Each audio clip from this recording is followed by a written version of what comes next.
8वां नुक्ता, भाई बच्चे हड्डरम है, हड्डरम बच्चों को कैसे समझाए, या बुरा माहौल है बाहर, बहुत ही फहाशी वाला माहौल है, या बाप शराबी है, माँ परेशान है, कि बच्चों को कैसे समझाए, या माँ ही जो है बच्चलन है, बाप परेशान है, दीनदार बाप, के कैसे समझाए, माहौल बुरा है या बच्चा हड्डरम है, इसको समझाने के दो तरीके। पहला तरीका यह है, ऐसे बच्चे हड्डरम बनते कब है मालूम, जबकि आप उसको बार बार उसके खेल से उठाते हैं और काम लेते हैं, या आप अपनी चीज कुछ मनवाते हैं, या किसी चीज से रुकाते हैं, या चीज कोई चीज करवाना चाहते हैं, तो बार बार जब होता है तो ऐसे बच्चे इरिटेशन में आके आपकी नाफरमानी करते हैं।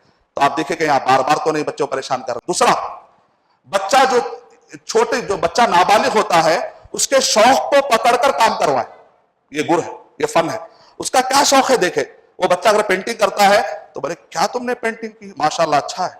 बच्चे ने अगर दरख्त उतारा, जानवर उतारने मत दे, इंसान उतारने मत दे, बच्चा अगर दरख्त उतारा, आप उसको उभारे। अगर आपको आधे घंटे के बाद बच्चे को ये कहना है कि देखो तुम्हारे सर आगे पढ़ना है, या आधे घंटे का आपको कहना है, तो आधे घंटे से पहले उसका ग्राउंड बनाते आइए, कि बच्चे को, वो जो बच्चा जिसमें दिलचस्पी ले रहा है उसको उभारिए। जब वो आधा घंटा आएगा तो आपकी बात भी सुनेगा, क्योंकि बच्चा बड़ा शार्प है। क्या कहता है मालूम, एक हाथ दे एक हाथ ले, बच्चे का सिस्टम ये समझिए इसको। अगर आप कहते क्या सदा खेलते रहता है, चल जाकर पढ़, तो बच्चे दिमाग में क्या आता है, अच्छा मुझे इस चीज में ये नुकसान कर रहे हैं, मैं भी इनकी बात नहीं मानूंगा।